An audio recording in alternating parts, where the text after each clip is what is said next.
quê? Porque viemos para um dos maiores congressos de mercado financeiro do Brasil. Estamos aqui no World Trade Center São Paulo. São 8 da manhã e a gente vai mostrar para vocês ao longo do dia como vai ser esse evento. E agora eu tô indo encontrar o pessoal da liga. Fiquem de olho e acompanhem como vai ser o nosso dia.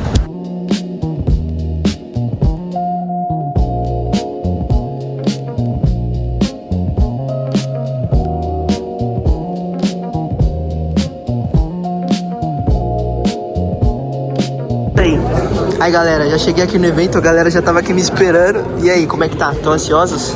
Tá tranquilo, né? Um eventão grande desse, brabo. Hoje é clássico. Não vai tirar uma foto aqui agora no Touro Dourado pra dar sorte.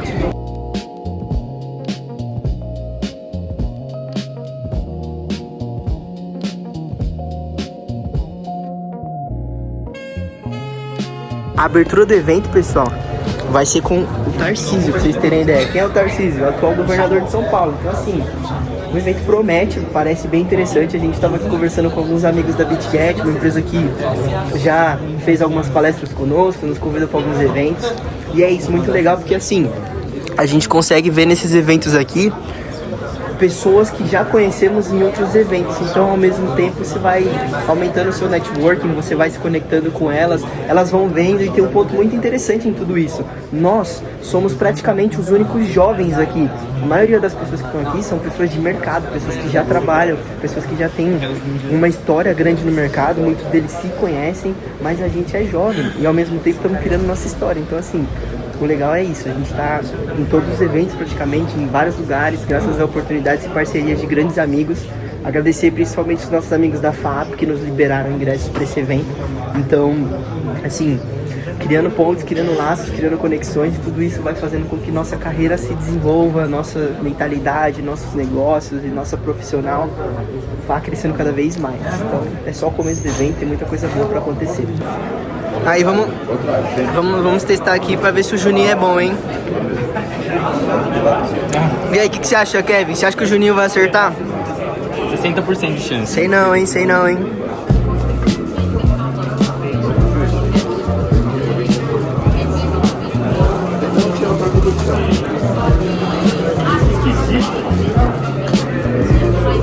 Nossa, é muito esquisito, né?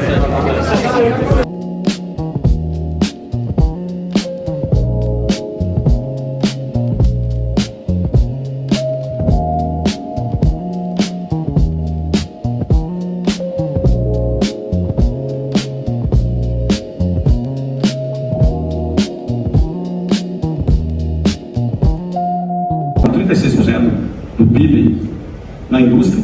Hoje eu tenho 30% do PIB na agricultura, que é outro ponto muito forte nosso, e turismo, de poucas pessoas. São Paulo é um estado inacreditável, eu conheço o Brasil de ponta a ponta. Posso dizer a vocês que não existe. O estado de São Paulo tem 45 milhões de habitantes, roda 49 milhões de pessoas em turismo interno. Independe de turismo regional ou turismo internacional, as coisas mais malucas. Tanto que nosso PIB rodava na casa de 195, 215. Nós estamos operando hoje com 350 bi dos 3 trilhões 480 em turismo. Desses 540 bi que nós estamos trazendo, mais ou menos 180 bi é de turismo. Ou é hotel, é parque. Só parque são 6, né? Agora nós vamos ter um parque de neve. Vocês vão poder esquiar em São Paulo a partir de janeiro. Vai ser construída uma pista de neve aqui. Então vocês vão poder esquiar em São Paulo. Então estão apostando muito nisso, em polos, rotas. E aí para vocês, eu acho que vocês precisam olhar esse interior de São Paulo com outro olhar. Eu falava isso, eu tive na BRF, né, presidente da Mercatilha, vice-presidente mundial, conversava com o Molina, que é um cara que eu admiro pra caramba, que comprou, né, da Mafri, que comprou a BRF. Eu já estava com ele anteontem, eu falava com ele, olha, se você olhar o interior, você vai cair para trás. Porque o distribuidor ele tem uma mania de cair nas grandes cidades. Ele não olha a cidade de 7, 10, 15 mil habitantes. Aí que você está cometendo um erro. O consumo é o mesmo. Só que ao invés de você vender para uma cidade de 50, você vai vender para 5 de 10. É só isso. Só que o raio de consumo, é o que eu estou falando com vocês, as cidades de São Paulo são muito próximas. Então, a mesma coisa vale para o financeiro. Sabe quantas pessoas eu conheço no interior de 1,5 bi que aplica no Banco do Brasil? Não tem problema aplicar no Banco do Brasil, mas ele não tem acesso. O acesso não chega. E você, por mais que você tente fazer toda a comunicação, é muito difícil. Então, às vezes não chega por falta do acesso, porque dinheiro tem, a renda per capita é alta. Entendeu? Você pega, por exemplo, a Água de São Pedro, gente, tem 2.500 habitantes, recebe mais de 1,5 milhão de visitantes por ano. Você fala assim, cada final de semana eles quase duplicam a população deles. Então, o Estado de São Paulo tem essa força. Então, eu defendo muito o olhar de vocês, principalmente, para o interior. É necessário olhar. E muitas vezes você fica disputando, a gente brinca, né? Faria Lima, a disputa é a mesma. Quando você disputa o mesmo mercado, o jogo é bem mais complicado do que você pegar mercado que não existe. E é isso que eu estou dizendo a vocês, o interior de São Paulo é rico. Eu garanto a vocês, quem quiser pode ver, o Gustavo, eu falo muito com ele, é inacreditável. Estou falando com vocês, eu só levo susto. Então eu acho que é um olhar que a gente precisa ter, um olhar que o governo está tendo, a gente está muito voltado no desenvolvimento regional, por isso que eu falei com vocês que está 16 regiões administrativas, nossas 14 cresceram, e a Desenvolve, que os dois bancos estão focados nisso. Eu estou focado muito pequena, média empresa e cidades menores.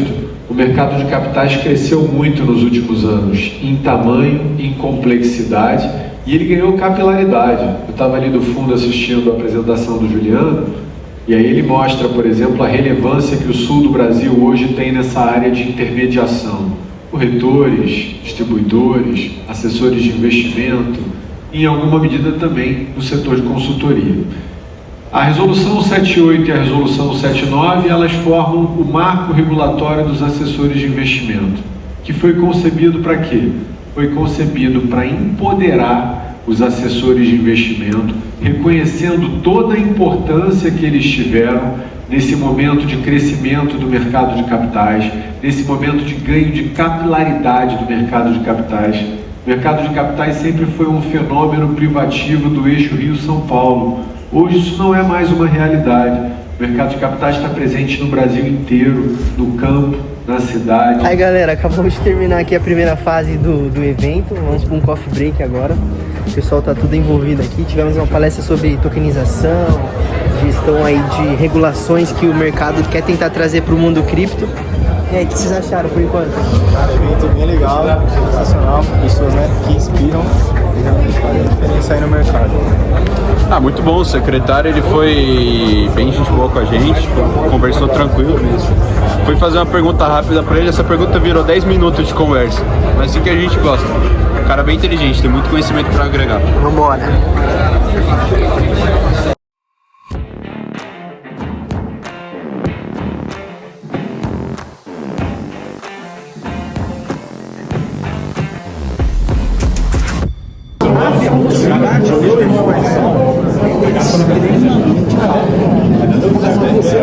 Uma cabeça de aprendizado, de elaboração muito maior que você tinha quando você tinha o poder da internet. Isso é a grande diferença. Mas assim, a gente tem sempre esse fator terrorista. Você lembra que a gente fala assim, a indústria vai fazer robô, vai desempregar tudo. Não vai existir. A internet vai... A gente é meio terrorista com a gente. Então, a AI vai acabar com todos os empregos. Cara, vai se readaptando. Até porque atrás do AI tem que ter alguém. Isso você vai aprender. Então, assim, as coisas vão evoluindo e você vai se adaptando. O que mudou, na minha opinião, na minha humilde opinião, é o tempo. Você tinha mais tempo no passado para se adaptar ao mundo. Hoje você não tem.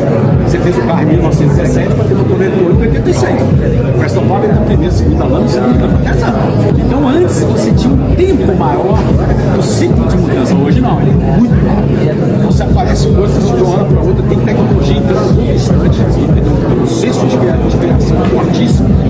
Você tem que adaptar uma velocidade que você não está acostumado. Eu tenho uma geração de 65 anos, aí que vai mudar. Então, assim, se entrar alguém em 27 que vai entregar o fiscal, eu acho que aí o mercado vai dar uma reação fabulosa. A boa notícia tem um lado ruim que é a ponte até lá. É que se não acontecer o ajuste em 27, vai acontecer em 28. Porque quem entrar na cadeira e não arrumar o fiscal não deve durar mais de um ano no governo. Então, assim, ou a gente vai resolver o problema no amor, ou a gente vai resolver o problema na porrada. A gente já viu isso. O Collor caiu, era de direita, sei lá se ele era de direita, mas não era de esquerda. A Dilma caiu, era de esquerda. Ninguém cai no Brasil por política, mas você cai por crise macroeconômica grave, que é o que a gente vai ter. Então, assim, eu estou muito otimista. Não sei se eu estou otimista para 1 ano e 2 meses ou para 2 anos e 2 meses, mas mais ou menos nesse espaço de tempo a gente vai começar a corrigir as coisas. Eu estou achando que é a primeira hipótese. Fora atender a classe baixa, ele deveria ter cuidado fiscal e resolvia o problema. Resolvia o problema da moradia e resolvia o problema de saneamento. Hoje tem mais de 100 milhões de brasileiros que não têm saneamento básico. Então mostra que o governo tem só uma vontade: gastar. E aí vem a irresponsabilidade do parlamentar. E parla muito, mas fazem muito pouco. Porque esqueceram de colocar responsabilidade fiscal no eventual incumprimento do arcabouço fiscal. O que acontece se o governo não cumpre? Como já não cumpriu em 2024, como não vai cumprir em 2025 e certamente também não em 2026. Nada. Nada. Pode gastar à vontade, que não tem problema nenhum. E aí você tem, para uma necessidade de arrecadação, um aumento da carga tributária que asfixia qualquer coisa e qualquer investimento. E uma taxa de juros que conspira contra esse investimento. Então, agora trago a contrapartida. A Argentina, como mencionava, para ter uma ideia. A Argentina, quando assume Javier Milei, a inflação de dezembro de 2023 foi de 25,5% no mês. Hoje está um pouquinho menos de 2%. A projeção para esse ano deve estar em 35% no máximo. E o que foi que fez? Diminuiu o gasto público. Ele tirou 5 pontos do gasto público do PIB, só no primeiro dia. A Argentina, nos últimos 123 anos, apenas em 11 tinha tido superávit fiscal. Nos 123. E desses 11, em 5, estava em moratória da dívida pública, ou seja, não pagava nada, o dinheiro alcançava. O que o Milei fez? Cortou o gasto público, diminuiu a despesa, diminuiu a estrutura do Estado, conseguiu superávit primário ou fiscal, ou seja, o governo arrecada, gasta, sobra dinheiro. Aí foi mais longe, pagou os juros da dívida e continuou sobrando dinheiro. Superávit nominal financeiro. A Argentina não via isso, sei lá, desde o Jesus não tinha nascido, desde a última vez que isso aconteceu. E isso que detonou todo o financiamento e toda a ajuda social que tinha. Hoje não tem subsídios praticamente na economia, uma coisa que o Brasil tem. Então, o segredo que não condiz PT, controle fiscal, não estão nunca juntos na mesma oração. O problema é especificamente esse. O que eu enxergo para 2027? Pior buraco ainda. E o problema é que, do lado racional, deveríamos permitir que o governo Lula se estrepichasse no próximo mandato, porque o próximo governo vai ter muitas dificuldades. Só que aí vai vir um governo de direita que vai ter que recompor tudo o que fez de errado o governo esse aqui, vai ter um custo social gigantesco. E não me surpreenderia que em 4 anos apareça de novo algum candidato da esquerda. E a grande notícia, concluo com isso, é que o populismo de esquerda não gosta de deixar sucessores. É Lula, e depois do Lula, a nada mesmo. Aleluia. Orgulho de ter trabalhado contigo. É o seguinte, não sejam extremamente pessimistas, porque, e aí eu falando de investimento, ser extremamente pessimista muitas vezes é deixar dinheiro na mesa, mas também tomem muito cuidado com o otimismo.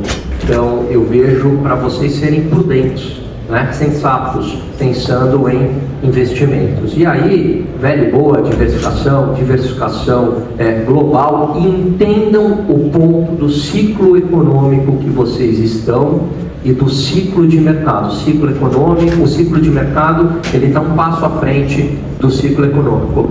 Este é um caminho para você ter mais sucesso nos investimentos. Tem uma frase maravilhosa: você mede a qualidade do programa social pela quantidade de gente que sai dele, não entra. Então o programa social nunca foi criado para ser permanente para a população para sempre, porque você inclusive incentiva as pessoas a não buscarem emprego e nem ter dignidade na vida. Aí pessoal, acabamos de parar para almoçar aqui. E aí, Yas, como é que tá o evento? Tá curtindo? Legal. É muita gente muito experiente. Fica até sem reação, né? É isso aí, agora estamos aqui, demos uma pausa para almoçar. Muito legal, a gente conseguiu conversar com uma galera, tá bem cheia aqui a praça de alimentação do shopping, mas a gente conversou com uma galera bem boa também. de outras faculdades, de outros mercados, e isso é bom porque a gente está sempre ressaltando e reforçando essa conexão entre ligas, entre universidades, entre pessoas do mercado, para fazer pontes, né? A ideia é essa, a gente está sempre construindo pontes e caminhos que vão nos ajudar a fazer algo melhor. Aí pessoal, agora invadimos o palco. Como é que tá o evento? Tá muito bom. Tem um malucão aqui. A gente teve uma palestra meio complexa aqui, de um influencer um pouco exótico, né? Mas foi muito legal, o evento tá bacana, a gente tá aprendendo bastante coisa, trocando ideia com muita gente. Tivemos uma sessãozinha de fotos aqui que de repente conseguimos postar pra vocês em breve.